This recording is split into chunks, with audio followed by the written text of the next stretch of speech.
Hello and welcome into another edition of the Sun Devil Source podcast presented by Jones Auto Centers in Jones Ford Verde Valley. I'm your host, Jacob Brooks, and as always, I'm joined by our Sun Devil Source publisher, Chris Carpman. Chris, happy birthday. How's it going, man? Appreciate that. Thank you. It's not the best time of year for birthdays, but we do the best we can. Heading out to Iowa tomorrow, and got a lot to talk about on the podcast today. Yeah, definitely a busy schedule. Like you said, rough time of year to have that birthday. But we're also joined by our Sun Devil Source staff writer, Jake Sloan. Jake, how are you doing, man? Great. We tried to surprise Chris at his house this morning for his birthday, but We he try to do that. got invited. He got invited out for some breakfast with some friends. So we knocked on his door, but there was no answer. So a failed surprise, but it's just the thought that counts. It's the thought that counts. Yeah. It was very nice to see a video of you guys on my doorstep, and I said, I'm going to have to invite you back for dinner once the season ends and we have a little more time to decompress. But I really appreciate the thought, guys. Yeah. Maybe like a Source mukbang. Yeah, I don't know about that.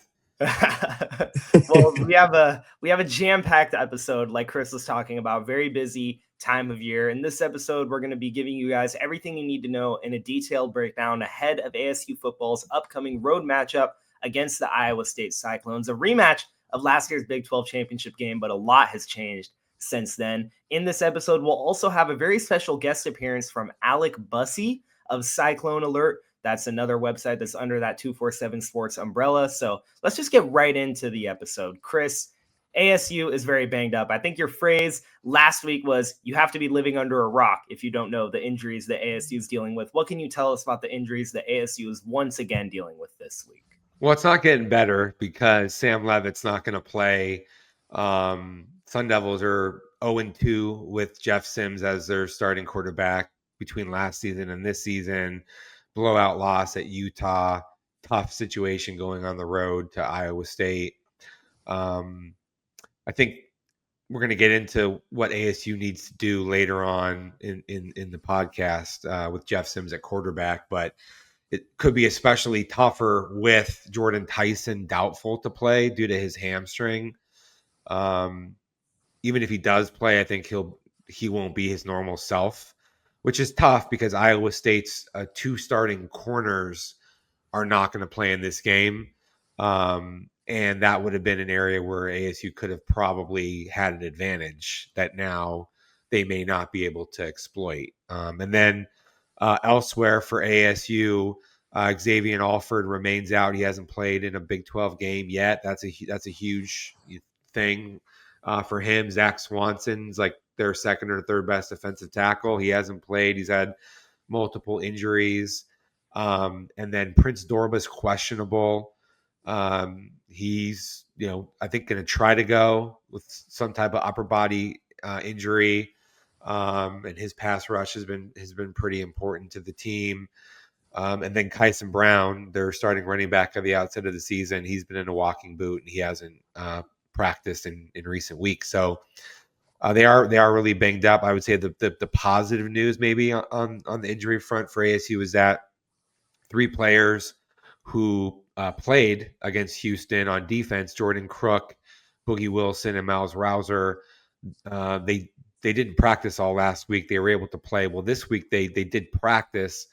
The downside, though, is that Miles Rouser is going to miss the first half due to a targeting call in the second half that Kenny Dillingham called one of the weirder ones that he's seen.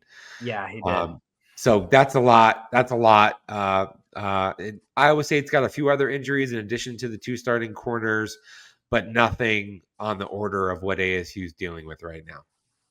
Yeah, so with that in mind, let's just dive straight into Iowa State's offense. Jake, I want to start with you. You've been knee-deep in all that Iowa State research this week, writing that first look article. What can you tell us about the Cyclone offense and how different maybe is it from that offense that played against ASU in the Big 12 championship last year? Yeah, Jacob, it's a huge difference, and it starts at the wide receiver room with Iowa State not having Jalen Noel and Jaden Higgins because they got drafted following the Big 12 championship last year. So Rocco Becht and that gunslinging offense has really had to look elsewhere.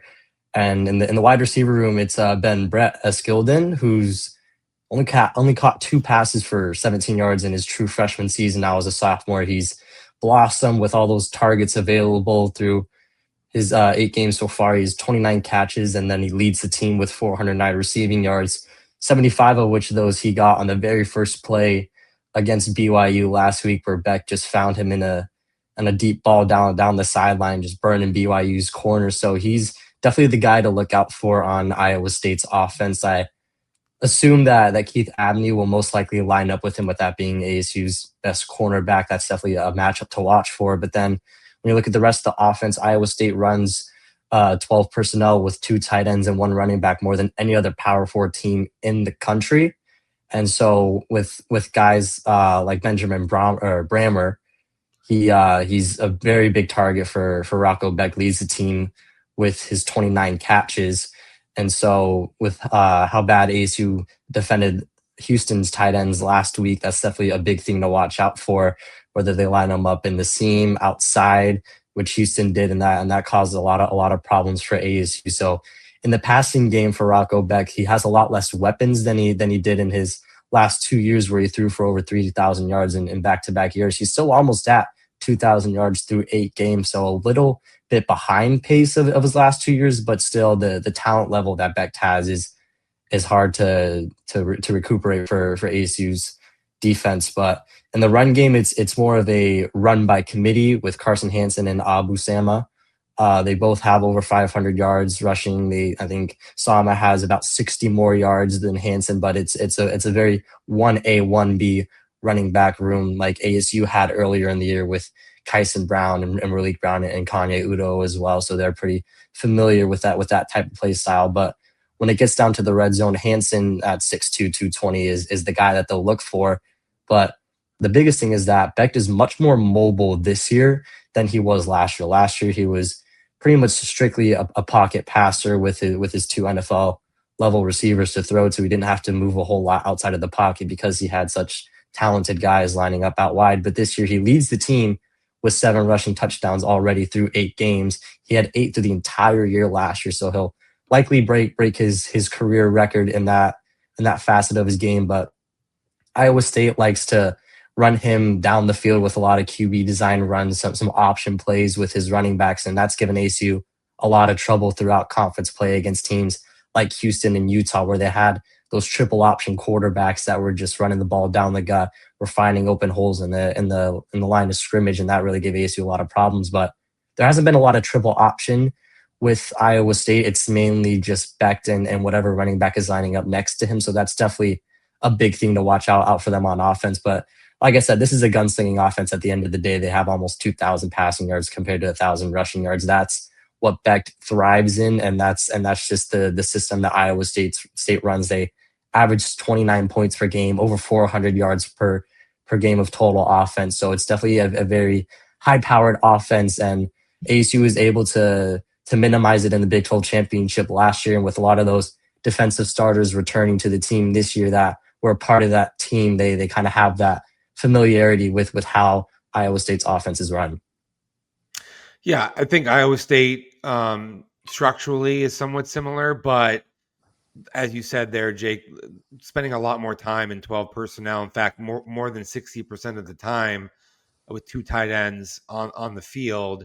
And the challenges that they present are essentially they are able to shift their formations so that they can get all those guys into some cut splits where you get a lot of surface area blocking with your tight ends.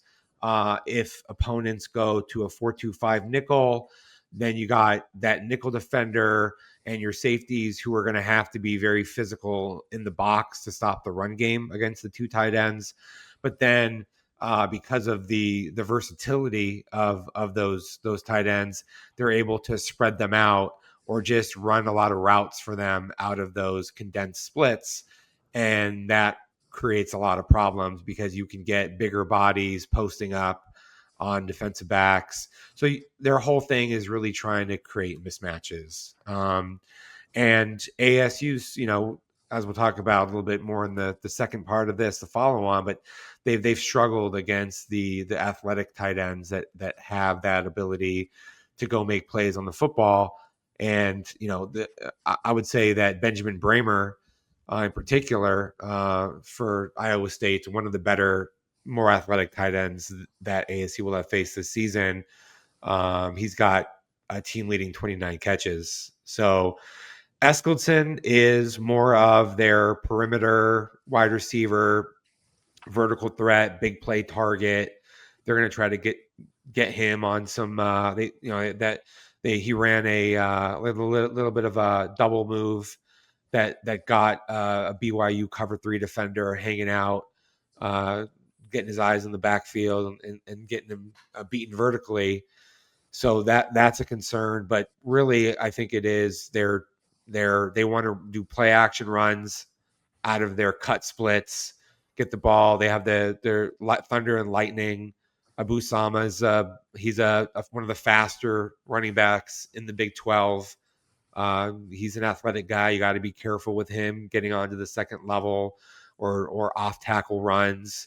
And then they pair him with a bigger bodied, more physical guy. I think the reason that Beck's I don't see as many design quarterback runs as not nearly as many as Utah and fewer than Houston.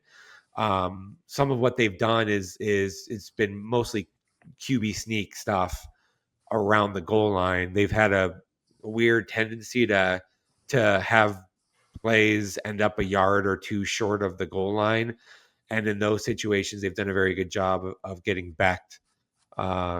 Just keeping the ball, but it's not really, there's not a triple option component to the offense. It's more traditional style runs and play actions and RPOs that are more like the types of offenses that ASU's actually done well against.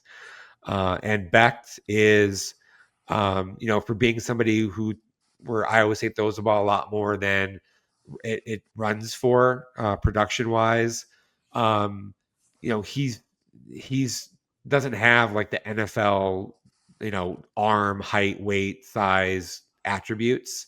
He's more of a system manager, but he's accurate and he knows where to go with the football. He has had some passes deflected and intercepted. I think he's thrown 6 interceptions, which is a little bit above normal for what you would expect for him, given his level of experience. Iowa State's offensive line, reasonably good. Probably not as good as some of the teams that ASU's played to this point in the season. So the personnel overall, not having the star wide receivers that are NFL players, not having NFL type running backs, but having speed there, having a good college quarterback, but not an NFL likely guy.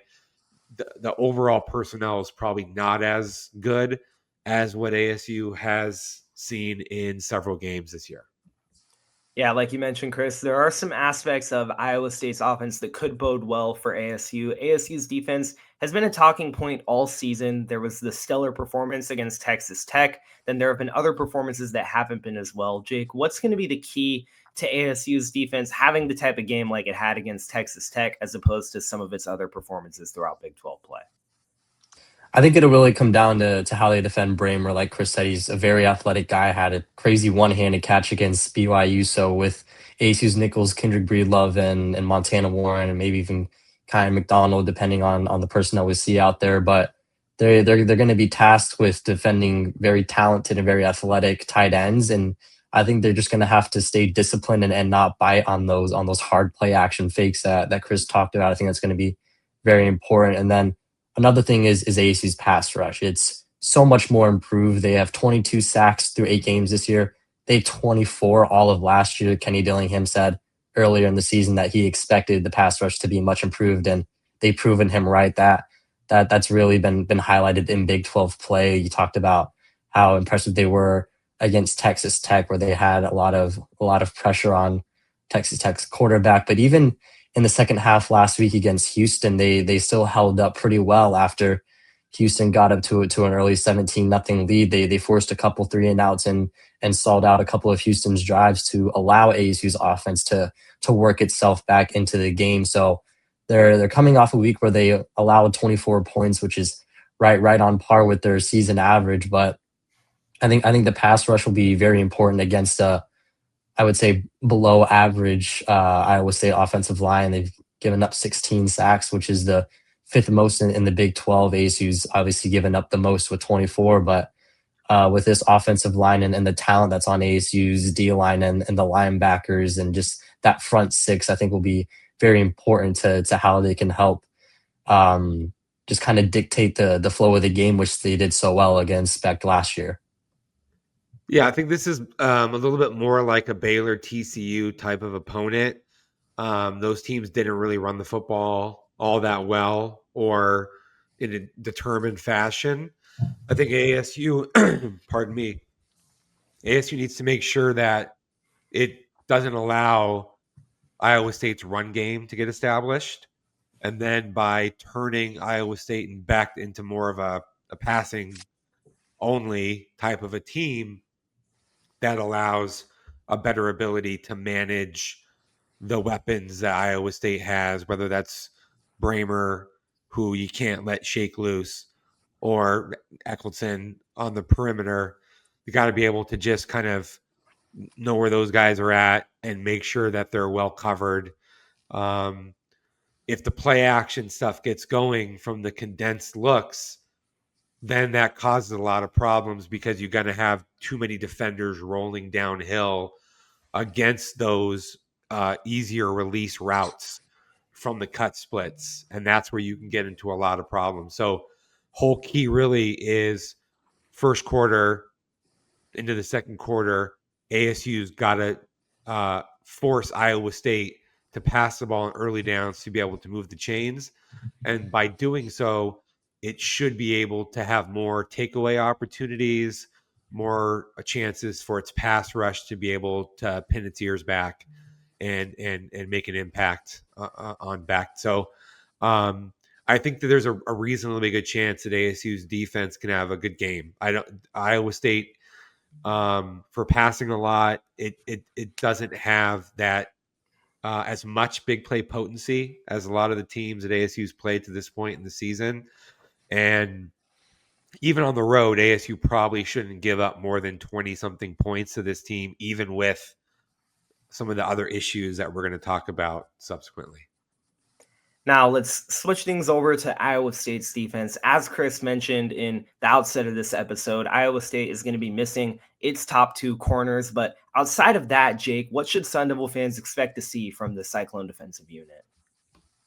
Yeah, I mean they've been very consistent in terms of their overall performances within the past couple years. They allow 22 points per game. I think they haven't allowed more than 26 points a game over the course of a season in the past 6 years. So they're very consistent in that facet. They run a 3-3-5 odd front defense with three linebackers. Sometimes they'll bring an outside linebacker down as a extra defensive lineman on some third downs, obvious passing downs to generate some pressure. And this is a kind of a similar defense that ASU faced last year in the Big 12 championship. They had a lot of success on the ground. Obviously, having Cam Scatterboot just being able to set the edge and get him out in open space was a pretty easy game plan for them with the talent that he had. But the biggest thing is the health of the linebackers for Iowa State this year. Last year, they were very injury riddled heading into the Big 12 championship. This year, they don't have that. Instead, it's their corners, like you said, their top two corners, Jontez Williams and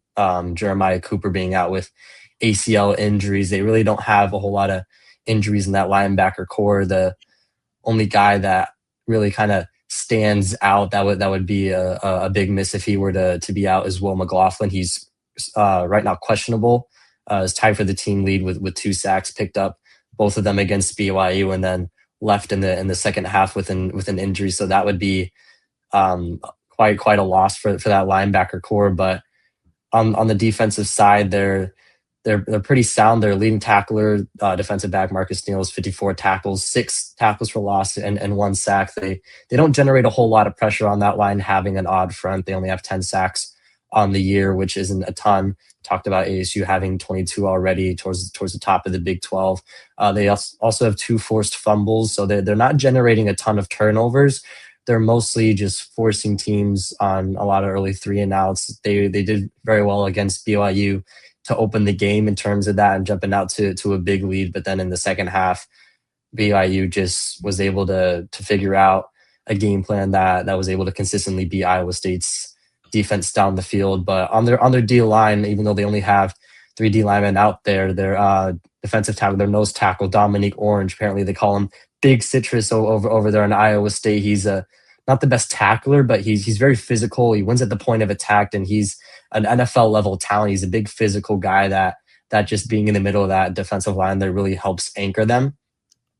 And then with their remaining defensive backs, Quentin Taylor is a solid option for them, but not having arguably their 2 best defensive players on the field and out for the rest of the season is a huge hit for them. And with Jordan Tyson being questionable and guys like Malik McClain and Jaron Hamilton kind of coming into their own in the past couple weeks, if Jeff Sims can get in a groove with them early on, he might be able to find some success against them in the air. But I think for ASU, the biggest thing is just establishing the running game. Malik Brown really hasn't been able to get going these past couple weeks. Obviously, last week with ASU being down so early, it didn't really help that they had to pass in a lot of situations and try to climb back into the game. But for Iowa State, they don't get to the quarterback often, like I said, with only 10 sacks. They've allowed 14 touchdowns and 23 trips to the red zone, so teams don't get to the red zone very often to get against them. They all often have to kind of settle for field goals, but they've also given up a lot of big plays in the past couple of weeks in their losses. So with the big play potential that ASU's offense has, that was a big possibility for them to be able to get some big plays there. Yeah, so 3-game losing streak after winning their first 5 games. And a big part of that has been the loss of their 2 starting corners. Thought John Tez in particular was one of their best players, maybe their best player. And so this Iowa State team's defense has been downgraded to a pretty good extent as a result of these injuries, which were mid-season injuries that happened like late in their winning streak or at the end of their 5-game winning streak. And then they have now had a pretty big downturn. Now, I like Dominique Orange as a nose tackle. When you're running the 3-3-5, you need that physical player over the ball to be able to handle the duo blocks, the double teams, to be able to give your team a good chance at stopping inside run. He's pretty good at that, but Iowa State's edges have been able to be captured by some of these other teams that have run the ball reasonably well. And then in recent weeks, the passing game has picked up for some of these opponents like BYU, even with a freshman quarterback and the loss of LJ Martin during that game to an apparent shoulder injury in the first half. BYU was still able to move the ball pretty consistently, playing on the road in a hostile environment via the air. And I think that's because those corners being out has had a pretty significant impact on this defense's overall ability. Linebacker play seems reasonably solid, not on the higher end of the teams ASU's played on the schedule. As Jake said, because they play a lot of odd front, they're not a pressure-oriented or sack-oriented type of a team. They do bring a 4th rusher that can be unpredictable about who that's going to be sometimes, and occasionally they'll bring a 5th, and then that becomes a challenge, and you have to be able to be aware of some twist actions that are coming from some depth, which can cause some problems for offensive lines. Their safeties, they tend to not give up big plays over the top. That's probably a strength, but I think what's happened is a lot of their zone coverage has become too loose without having these starting corners, to where they're giving up a lot of receptions on the outside thirds of the field. And that, coupled with not being particularly good at preventing runs into the alley or some of the jet actions, I think that is what's caused Iowa State to not be as good in recent weeks as it had prior to that and last season. Now, one last note on Iowa State's defense. I just have to say that nickname you brought up, Jake, I'm a big fan of that, Big Citrus. I think that's pretty tough. But on the other side, for ASU's offense, as you mentioned again during your injury segment, Chris, no Sam Leavitt this week. Jordan Tyson is doubtful. That changes everything for this ASU offense. Jake, you kind of touched on a little bit what you think the game plan should be for ASU, but could you expand on that a little bit? What do you expect from ASU's offense this week? Yeah, I got a little bit of my ahead of myself there when talking about Iowa State's defense. But I think the biggest thing is like Chris said, they're very zone heavy passing defense.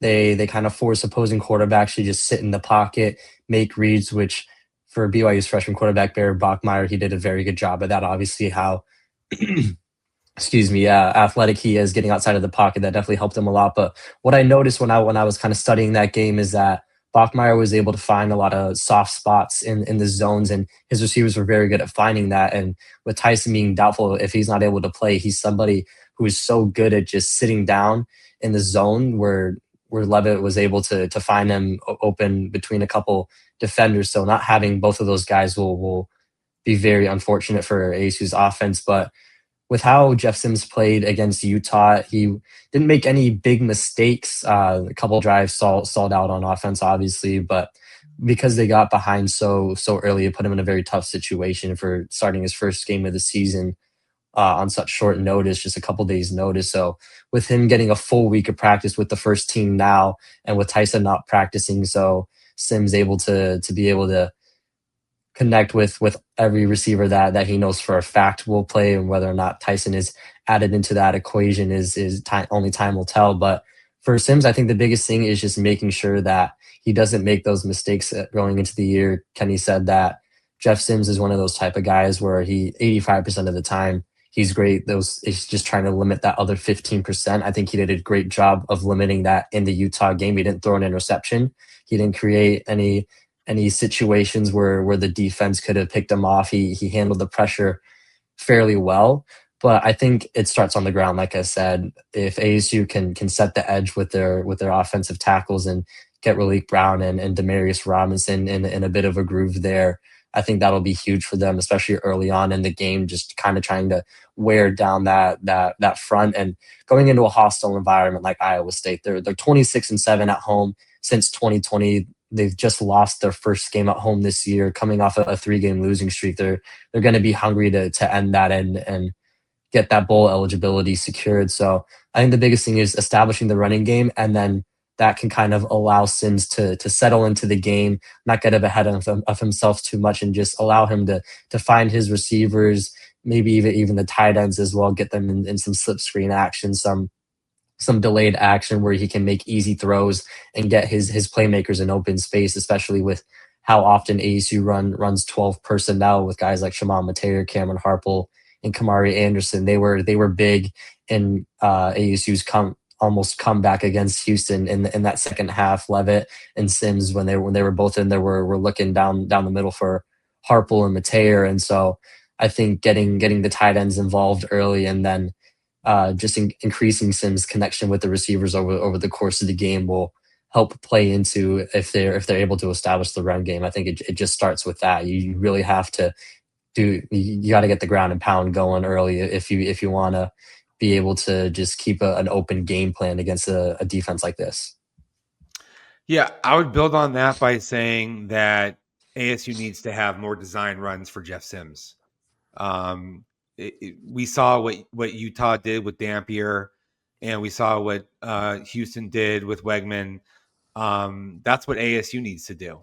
When Jordan Tyson's probably not going to play, and you're playing on the road, Jeff Sims is a big athletic guy. This scheme, it tends to be more focused on being pro style. And I think that when you have a quarterback like Jeff Sims in this sort of a situation, you need to spend more of an emphasis on trying to run the ball and win the line of scrimmage, and pair that with Malik Brown or Demarius Robinson, and just try to live on the ground to try to create some play action opportunities that you can exploit some less experienced corners. That would be my approach. Now, special teams have been a big talking point for ASU all season. Chris, obviously there was the developments with Charlie Ragle taking a health-related leave of absence. Jack Nudo stepping up into his place. Nudo had his first ever media scrum at yesterday's practice that you and I were a part of. It was funny. He opened it up by saying he's never talked to this many reporters at once. This is kind of a new situation for him. Chris, what can you tell us about ASU special teams under Nudo? How could it potentially be different? And then after that, we'll go to you, Jake, on what Sun Devil fans could potentially expect from Iowa State special teams. There's not going to be any reinvention of the wheel here. People need to understand that you can't change your core special teams approach in the middle of a season. It's like you can make a few personnel tweaks. You can put some different players on the field. You can run different types of returns or different types of coverage, but it's all part of what you are already doing. And maybe it's just the calls are a little bit different. You're not going to make fundamental changes.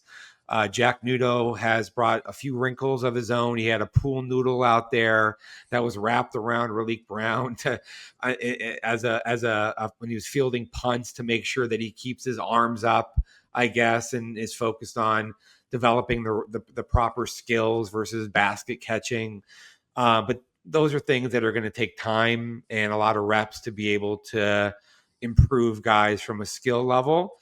I think you have to point out the types of blocks that led to the penalties that ASU suffered and make sure that guys are in the right place early with their landmarks so that they don't run themselves into trouble. And even if they do get in trouble, that they don't get their hands where they're not supposed to be. It's difficult.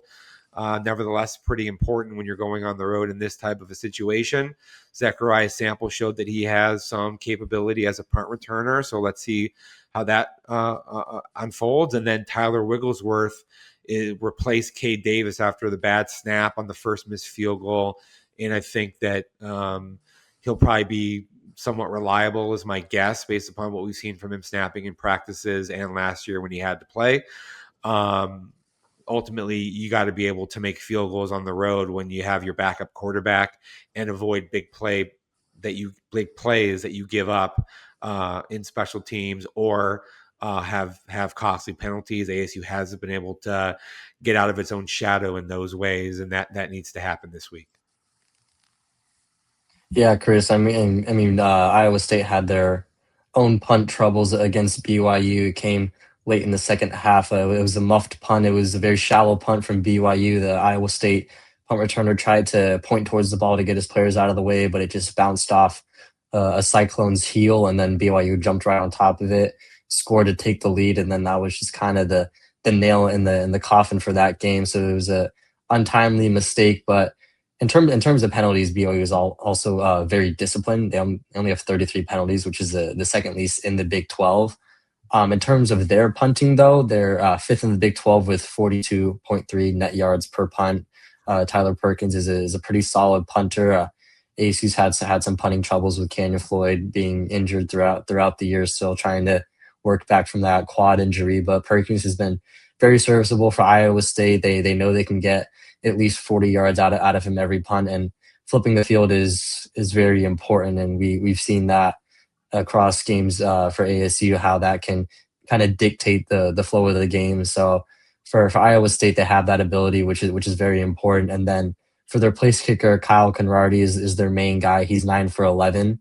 As a team, they're 11 for 14, but Conradi is definitely their go-to guy. He had a 63-yarder in their second game against South Dakota way back in August, and that was a very, very impressive. He has that type of leg. I don't know if they'll try that in November in Ames, just because of how cold it'll be, how thick the air will get. That may kind of dictate how far they really trust his leg. But they're very sound on special teams. There's not a whole lot that jumps out, but there's also nothing that's negative. So they're kind of in that middle ground, which is not a bad place to be at all for the Cyclones. Well, we'll be right back with Chris's interview with Alec Bussey, who covers Iowa State under our 247 Sports umbrella for Cyclone Alert, after a quick word from one of our sponsors, Drink on the Sly. If you're interested in checking out Drink on the Sly, make sure to use our Sun Devil Source QR code for 20% off anything in your order.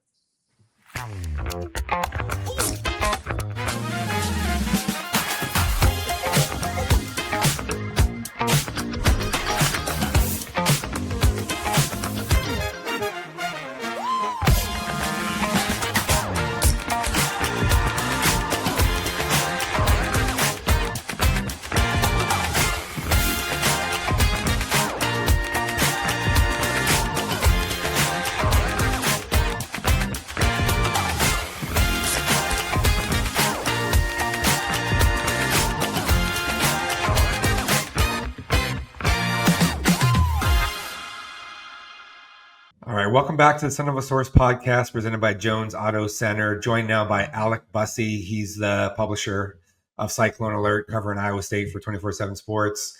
Alec, glad to have you on the show. How are you doing?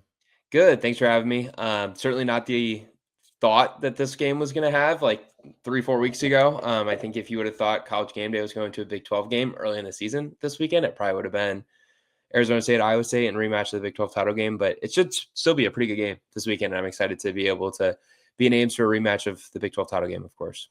Yeah, and I'll be there. Looking forward to catching up. You guys do a great job covering Iowa State. Glad that we could do this for ASU's fans. So, what are the biggest differences would you from the Big 12 championship game in terms of personnel or scheme, losses, things that are maybe a lot different for Saturday's game? Yeah, on the Iowa State side, I think it obviously starts with the departures of Jaden Higgins and Jalen Noel. You know, those were two day two NFL draft picks for Iowa State last year. They were one of two tandems nationally to top 1,000 receiving yards. The other was Ohio State, which had Jeremiah Smith and Emeka Ibuka get there. So pretty rare category for Iowa State to have its receivers in last year. And then I think on the defensive side of the ball, you probably go to the defensive line this year. It hasn't been nearly as productive. J.R. Singleton from a year ago, he departed because of an exhausted eligibility situation. Tyler Onyedem transferred to Texas A&M. Believe he started a few games for the Aggies, who look like, you know, a real college football playoff potential national championship type of contender this year. Iowa State does still have all Big 12 candidate Dominique Orange on the interior of the D-line playing nose tackle. The linebacker group, I know last year when we talked on this show, I talked about how unhealthy that position group was. It has maintained a much better level of health this year, though it'll be interesting to see what the status of Will McLaughlin is come Saturday. He obviously left some of Iowa State's game against BYU with an injury, but the health that Iowa State has maintained at the linebacker position this year, I think, has maybe shifted to misfortune, particularly at cornerback. Iowa State's without Jeremiah Cooper and Jontez Williams, both of their starting quarterbacks from the start of the year to ACL injuries. So still somewhat banged up defense relative to where I think Iowa State would like it to be at, where a lot of teams would like it to be at. No one wants to lose their top two starters at one position, especially defensive back. But for the most part, it's a team that has struggled to maintain health at a few positions, particularly corner, like I said. But it's a roster that returned a good amount of production from a year ago, not the same level as Arizona State, which was, you know, obviously near the top of the country entering week one, but it's a roster that does return some familiar faces from a year ago. Rocco Becht is back. Carson Hansen and Busama are both back.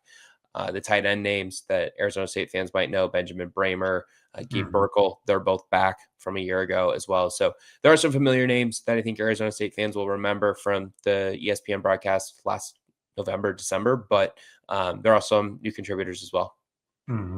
5-0 start for Iowa State, followed by 3 straight losses. That had to be rough for the fan base, especially losing at home in a lopsided scoreboard that was probably a little bit more so than what the reality of the game was against BYU. What do you think? What are some of the hallmarks of what's happened in the last 3 weeks that weren't present in the first 5-game winning streak? Yeah, I mean, I think in the first two losses, the losses at Cincinnati and the loss at Colorado, I think there's two big keys or identifiers, I guess, that probably led to the 8-point loss at Arizona, or excuse me, the 8-point loss at Cincinnati, and then the 7-point loss at Colorado. And it's, I would say, going to combined 6 of 28 from third down distances. That's obviously not sustainable at all for anyone. 6 of 28 is horrible. Within that, I think their average yards to gain was around 7 to 8 yards. Their first 4 third downs that they faced at Colorado were all 3rd and 12. That puts you in a really tough spot. And I think what's really frustrating about that for Iowa State in those two losses was they were having a lot of success on first down. I think in the loss to Colorado, they gained at least 5 yards on 15 of their first down plays in that game, if I remember the exact numbers correctly. So that means a lot of their issues were coming on second down, where it was a penalty knocking them back, or a negative play, or an incompletion here or there that led to a long conversion down on third. And then the other thing that really plagued them in those two games was penalties. This has been one of the least penalized teams in college football, really, through the last 2 years under Matt Campbell. And I think that's one of the reasons why they had so much success a year ago, the most successful season in program history, winning 11 games. And then in those 2 losses, they accounted for more than half of their season total in penalty flags and penalty yardage. They had a bye week between those 2 losses and playing BYU last week. And I think they really focused on getting those things cleaned up. They went 5 of 11 on third down against BYU. They only had 5 penalties for less than 40 yards against BYU. You'll take both of those metrics, I think, if you're Iowa State, especially after the struggles of 2 weeks prior. But then it was new issues that led to them losing to BYU. It's 4 turnovers. Quarterback Rocco Becht had 1 turnover in the early parts of the second quarter that was in the red zone, took away an opportunity for Iowa State to go up what would have been 24-7. That's a killer.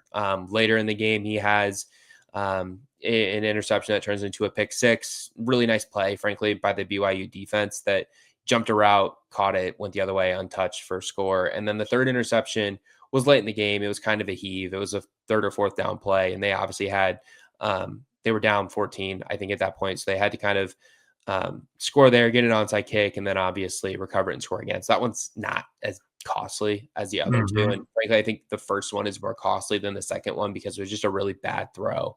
Then the 4th turnover that Iowa State had there against BYU was an instance where they were punt return team.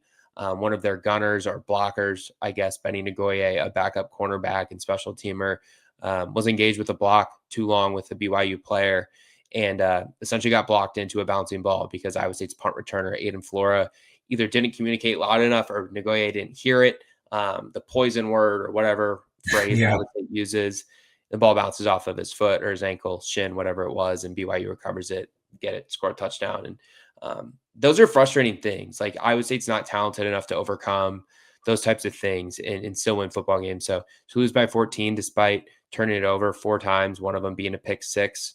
The scoreboard, like you said, probably didn't indicate how close that game was. If you look at like the Parker Fleming Stats of War guy on Twitter, I mean, they were like the metric of like how bad did we really get beat? Like Iowa State was on the very low end of that graph that he puts out every weekend. I haven't seen that. I'm gonna have to look at that. It's a good graph. You'll like it. Yeah, send that to me. I'm gonna share that with ASU's fans. So a few things that I noticed within that answers or Iowa State's had some injuries, similar to ASU. There have been some special teams things that have happened. Turnover margin that enabled ASU and Iowa State to get to the Big 12 championship game last year. So I think there's some similarities there with these fan bases. And another thing that's very similar is that both of these teams have been very heavily reliant on 12 personnel, even at times 13 personnel, playing a lot of 2 tight end sets. Has that been even more the case because of Iowa State's loss of the 2-star receivers? And how has that functioned within what they're trying to do offensively this year? Yeah, I think that's a really good question. I think early in the season, when you think about the 5-0 start, the wins over K-State, Iowa, maybe to a lesser degree, even South Dakota, Arkansas State, and Arizona, they really focused on getting the ball to their tight ends. Benjamin Brammer, Gabe Burkle, like I said, at that point in the year, they often ranked number 1 and number 2 on the team in receptions and reception yardage. Those 2 players at one point, I think, accounted for over half of the team's receptions and over half of the team's yards. So that puts in perspective how much Iowa State was throwing to those 2 guys as they were getting transfers, Chase Sowell, Xavier Townsend, second-year players like Dominic Overby and Brett Eskildson involved in the pass catching game.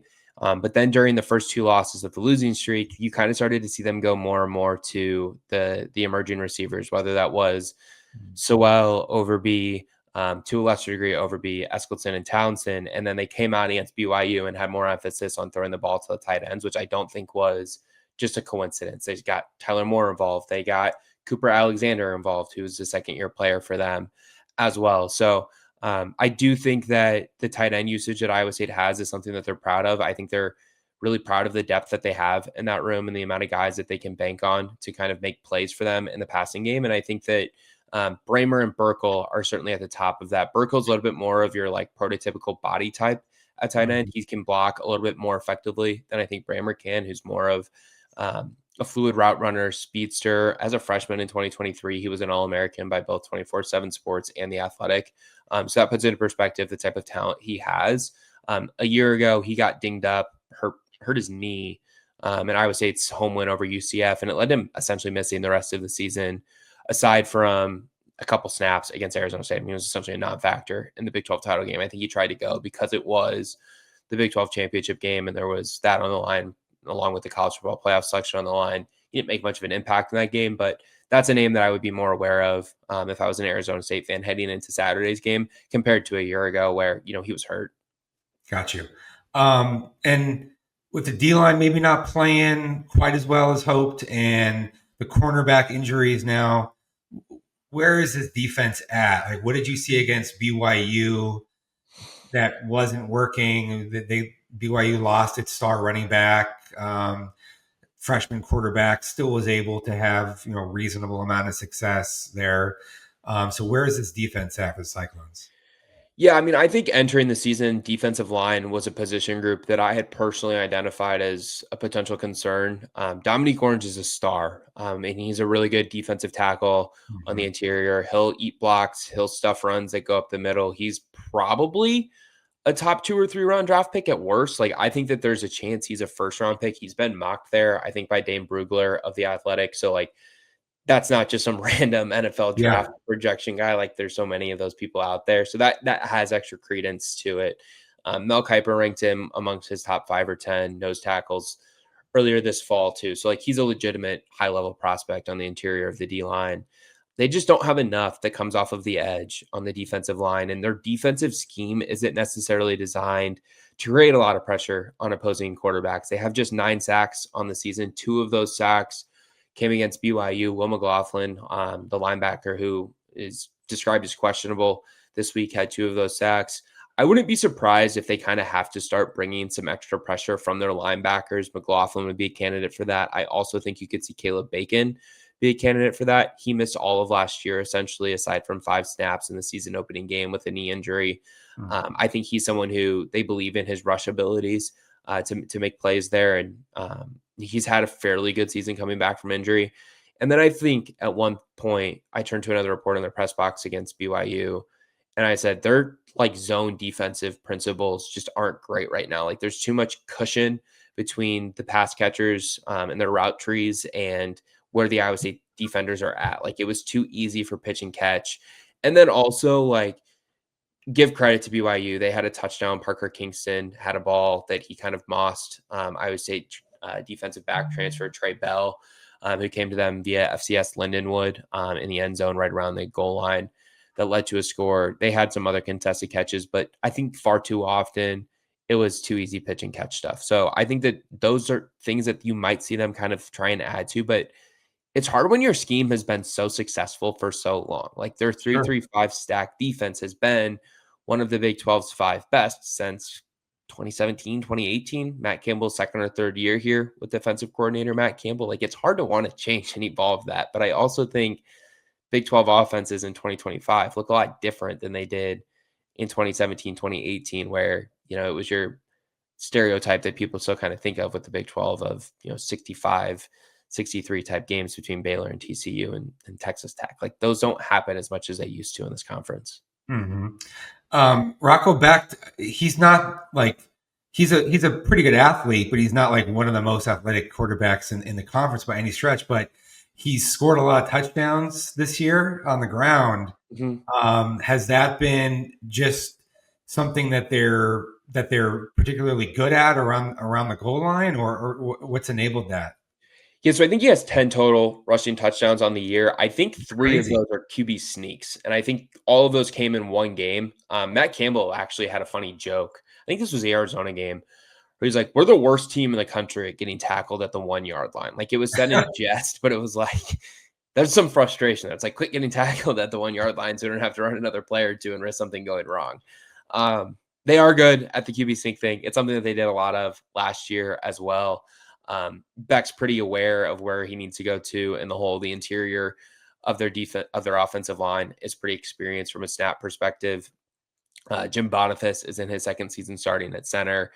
Brendan Black is in his what would be second and a half year starting at right guard, because he broke through as a starter in the middle of his true freshman season back in 2023. Trevor Bohr on the left side at guard. He's somebody who they're really high on. They really believe in his talents. It's his first year starting, but he might be one of their more productive and physical offensive linemen. So that allows them to kind of push forward, I think, on those short yardage situations. And Beck's just pretty wise about the holes that he goes through and keeps his legs pumping forward as well. He's got a pretty strong lower half. Got you. So what are the key things that you're looking for in this game that may be determinative in the outcome? Some maybe things that Iowa State could take advantage of, or that ASU might be able to take advantage of, and sort of the inner thinking of how this might unfold. Yeah, I've personally decided to stay away from the turnover battle. Who wins the line of scrimmage? Like rushing game. Like those are so stereotypical, right? But I do think standard. Yeah, it's like everyone says that. Well, no duh. Like the team that doesn't turn the ball over is going to win the game, right? I do think though for Iowa State, that is kind of interesting to evaluate because of what happened in the last game. I also think because of how good Raleek Brown has been running the ball for Arizona State this year, that'll be worth evaluating, especially with Sam Leavitt being out on Saturday. That means that Jeff Sims is going to have to run the offense, and he's someone who's known as being a pretty good athlete, runner of the football. I think that'll really test Iowa State's eye discipline. Just kind of watching the end of their game a week ago against Houston and listening to the broadcasters and watching some of the Arizona State game against Utah when he started and played in that game, it felt like the offense, when it moved its best, it was Sims kind of being able to be athletic and run the ball and not have to throw the ball downfield. If Jordan Tyson plays, which I know he's being described as questionable, and you'd know way more about it than I would, that matchup's going to be key. Because I think Iowa State's secondary and its corners are susceptible to him just kind of getting open and torching them at various points, especially because I think Sims would just kind of subscribe to the Patrick Mahomes, screw it, Tyreek down there somewhere type deal. Right. So we'll kind of have to see. I think those are key details. And then I also think another thing that'll be really interesting for Iowa State to kind of evaluate is, do they bring more pressure and try and make Jeff Sims uncomfortable because of his past and being susceptible to turning the ball over when he was at Georgia Tech and Nebraska? I know he hasn't had that issue nearly as much at Arizona State, but he hasn't played nearly as much at Arizona State. So I'm interested to see if they kind of pressure him, try and speed him up with some exotic looks or pressures that they typically wouldn't do. And then I am intrigued to see as well how Iowa State handles the Jordan Tyson deal entering Saturday afternoon's game, I guess I should say. Yeah, I always do the same thing with the Knights. Even after day games, I say tonight. I don't know why we all do that, but Jordan Tyson, I really think there's not gamesmanship. I think that with this hamstring, they're going to see if he practices on Friday and how he's feeling, if so, and then make a decision. So, but having him versus not having him, it's obviously it's a big deal, especially with the team that hasn't done as well in the zone and it has had a couple of corners that are not playing. So that's definitely a huge wrinkle. Have you given thought to what your prediction might be for this one? Yeah, entering the week, I kind of thought that Leavitt would play just because his situation against Houston was weird, right? Leaves the game, comes back, leaves the game again, but he's on the sideline with his helmet and he looks like he's actively engaged. I didn't think that he was strongly ruled out, but for him to be ruled out so quickly in the week, clearly he's not going to play.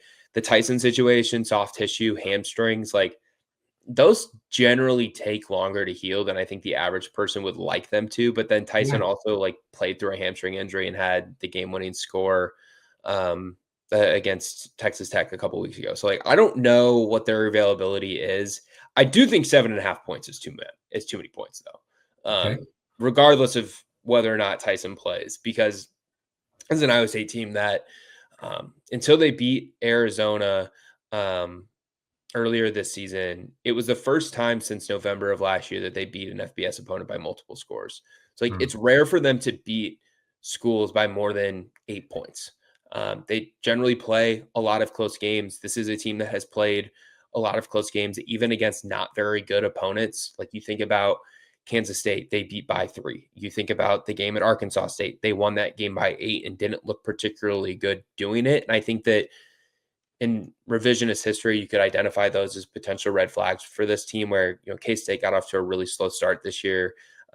Arkansas State is not one of the better teams in the Sun Belt, and Iowa State played one-score games against those two schools.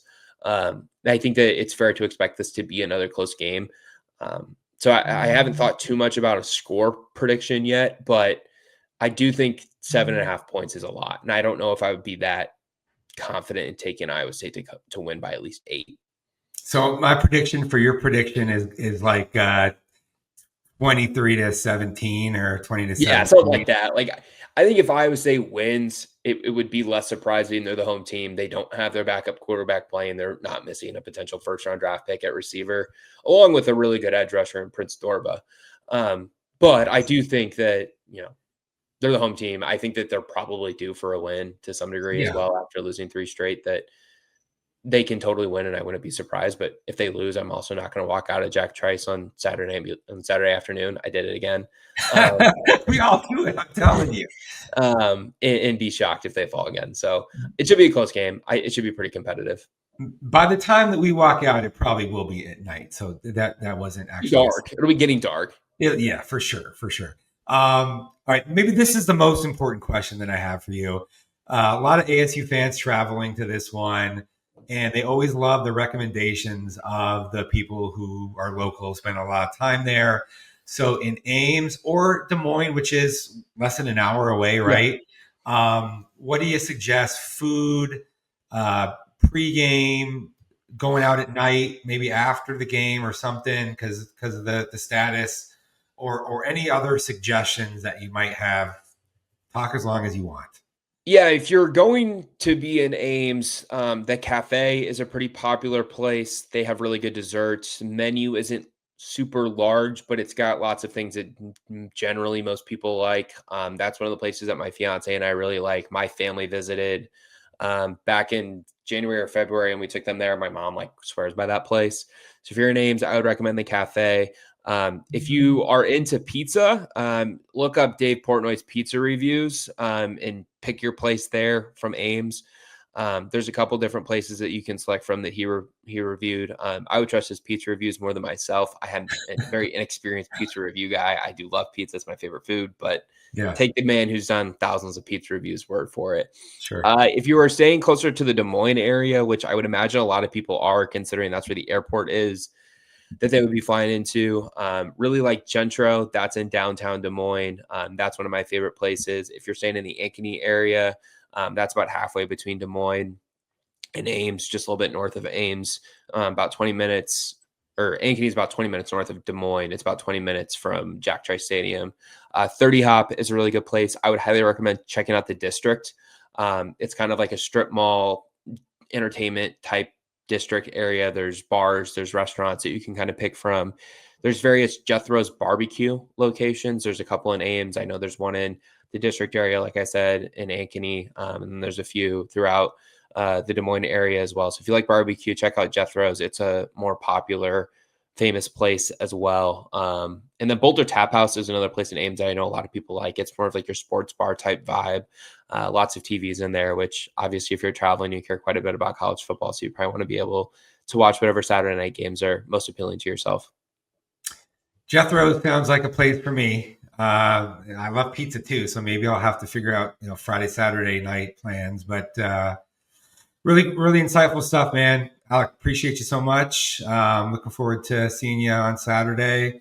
Alec Bussey, Cyclone Report, and we'll also have a Q&A that we're exchanging, so people will be able to look for that and be able to read those things. So thanks a lot for coming on.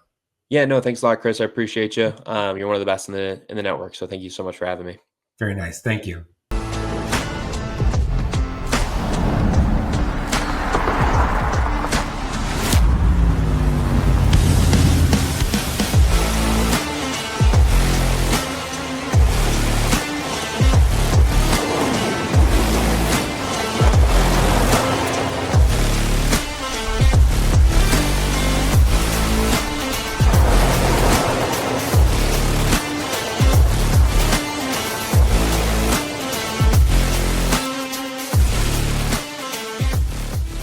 Welcome back into the Son of a Source podcast presented by Jones Auto Centers. Wherever you're checking out this podcast, whether it's video or audio, check out the description along with this podcast where you can see that you can contact Parker Jones directly through phone or email if you're interested in buying a new or used vehicle from one of Jones Auto Centers' many dealerships around the valley.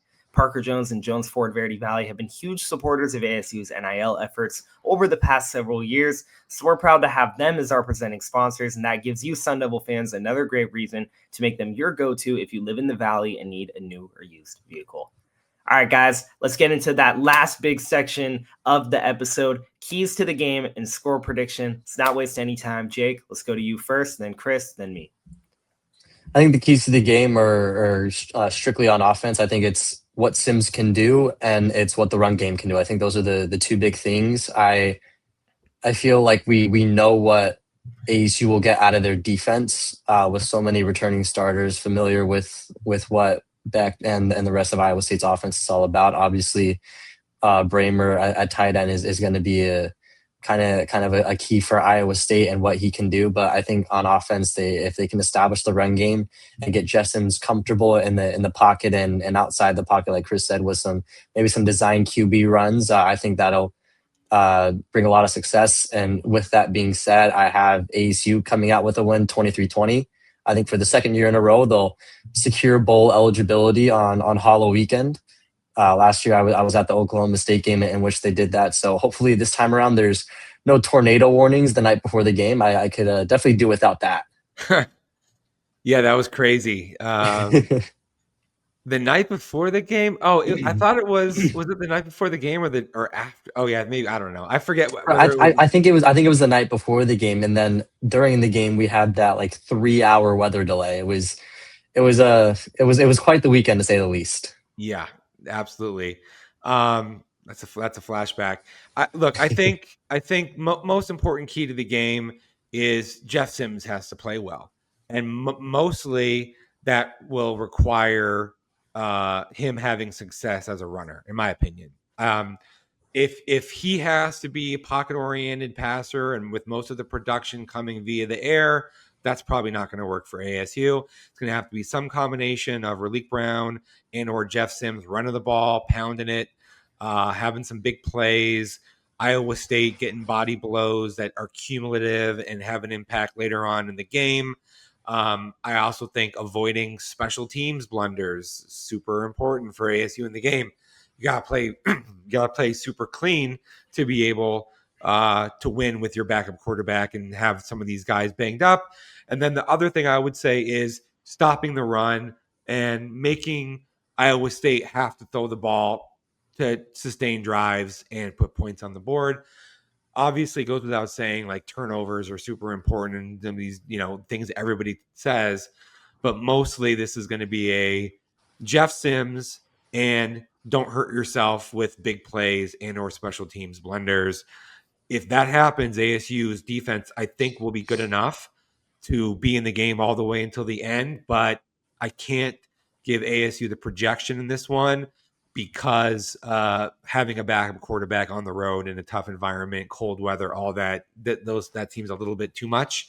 I'm going to pick Iowa State to win 24-16 with ASU struggling to turn drives into touchdowns and getting 3 field goals of the short to medium variety from Jesus Gomez, and that won't be enough.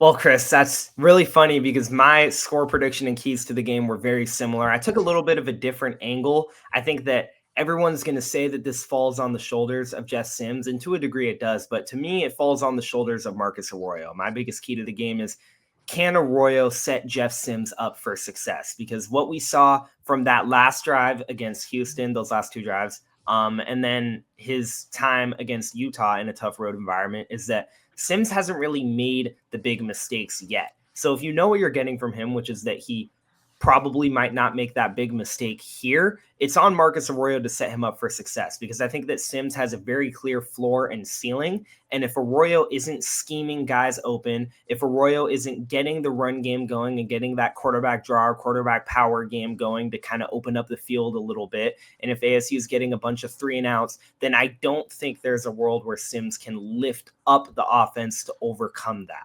So I think that Arroyo is going to have to set him up for success. Arroyo is going to have to get guys involved early because, like you said, Chris, ASU's defense can probably hang with this Iowa State offense. But if ASU's defense is coming back onto the field after only 5 or 6 plays every drive, ASU is just going 3 and out, 1 first down, and then they're off the field. And ASU's defense is going to get gassed, Kenny Dillingham, when he was talking about this matchup, the way that he referred to it is it's kind of like playing themselves, with Iowa State being a very good team at home. And I think that that's going to be a big factor. I think another little mini key is going to be how can Sims handle that road environment? Can he have good communication with his O-line? Can he be confident in his cadence? But I think, like you were saying, on the road, tough environment, backup quarterback, missing your star wide receiver. ASU's offense looked flustered in the game where there was Tyson and no Levitt.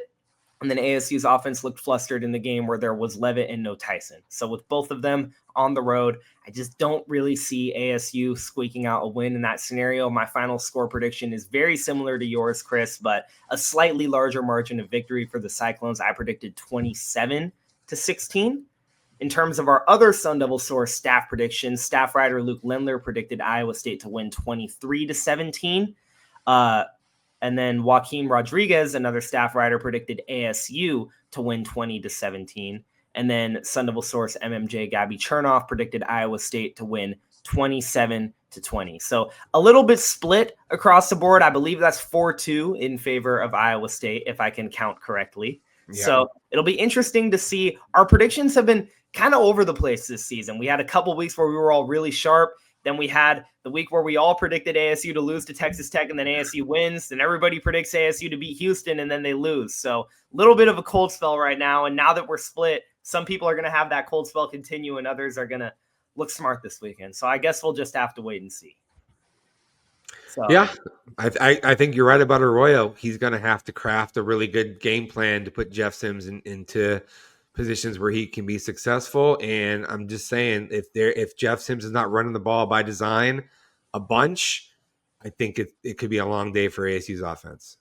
Definitely. Time will tell what happens in that matchup. That'll just about do it for this episode of the Sun Devil Source podcast. I won't be joining our crew in Ames. I already had my two fun road trips of the season going to Baylor and Utah. It'll be the two of them, Chris and Jake, along with Gabby Chernoff in Ames. They'll bring you guys all the coverage that you guys need, written articles, video content on social media. They'll have a post-game show, full field level game highlights, everything that you guys will need. If you guys are in Ames, be sure to say hi to them. That'll do it for this episode of the Sun Devil Source podcast. We appreciate everybody that tuned into this episode, and we'll see you all in the next one.